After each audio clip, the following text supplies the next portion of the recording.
ఒకటి మాట్లాడండి సార్, ఎందుకంటే అక్కడ లైవ్ ఆగిందే అయిపోతుంది. ఇస్తున్నారు అని ఏదో ఒకటి చెప్పండి సార్. లబ్ధిదారులతో గౌరవ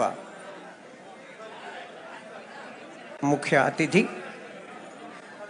ఆంధ్రప్రదేశ్ రాష్ట్ర ఉప ముఖ్యమంత్రి వర్యులు శ్రీ కొణిదెల పవన్ కళ్యాణ్ గారు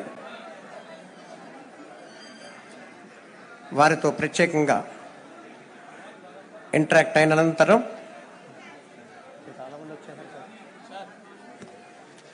ఇంటరాక్షన్ అనంతరం తిరిగి వేదిక వద్దకు పర్సనల్గా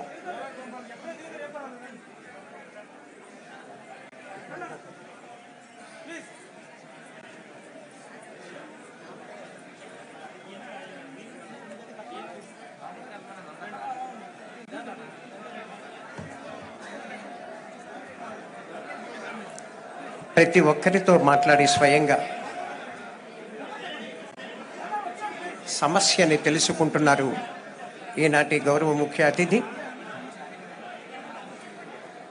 ఉప ముఖ్యమంత్రి వర్యులు శ్రీ పవన్ కళ్యాణ్ గారు.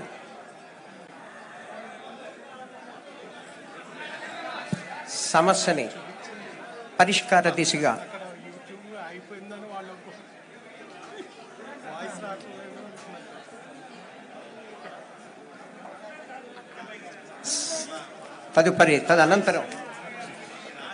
అనంతరం ఉప ముఖ్యమంత్రి వర్యులు వేదిక వద్దకు చేరుకుంటున్నారు. దయచేసి ఎవరి స్థానాల్లో రాలేదు అని అది పోయింది అంటే నేను ఒకటే పెట్టుకున్నాను.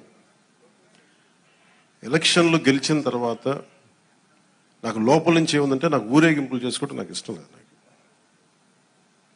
పనిలోకి వెళ్ళాలనుకున్నాను. ముందు కృతజ్ఞతని ఎలా చెప్పగలను? ఈరోజు వచ్చి పెన్షన్లు వచ్చి నేను కృతజ్ఞత చెప్పుకోగలను.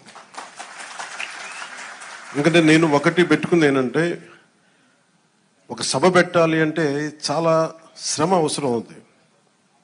ఒకసారి పోలీస్ శాఖ నలిగిపోతూ ఉంటారు. చాలా వనరులు, మానవ వనరుల దగ్గర నుంచి అన్ని రకాల వనరులు చాలా అత్యవసరం అయితే తప్ప అది ముందుకు తీసుకెళ్ళకూడదని అనుకుంటాను. సో ముందుగా నేను ఒక భారీ సభ పెట్టో లేదంటే ఊరేగింపులు చేసుకొని ఇవన్నీ చేయడానికి ఇబ్బంది ఏం లేదు. కానీ చేస్తే చాలా విలువైన మీకోసం పనిచేసే సమయం పోతుంది. పైగా నేను తీసుకున్నవి చాలా కీలకమైన శాఖలు: పంచాయతీరాజ్ శాఖ, అటవీ పర్యావరణ శాఖ, దాంతోపాటు పొల్యూషన్ ఉంటుంది, పొల్యూషన్ శాఖ, అలాగే సైన్స్ అండ్ టెక్నాలజీ. పంచాయతీరాజ్లో దాదాపు 3 చాలా కీలకమైన విభాగాలు ఉంటాయి. వాటన్నిటిని చదవడానికి, అవగాహన చేసుకోవడానికి చాలా సమయం పడుతుంది. ఆ పరిపాలన అంటే ఆ శాఖ తాలూకు పరిపాలన వ్యవస్థలో ఉంటుంది, అడ్మినిస్ట్రేటివ్ డిఫికల్టీస్ ఏముంటాయని. సో ఇవన్నీ అర్థం చేసుకోవడానికి నేను ఈ సమయం తీసుకున్నాను.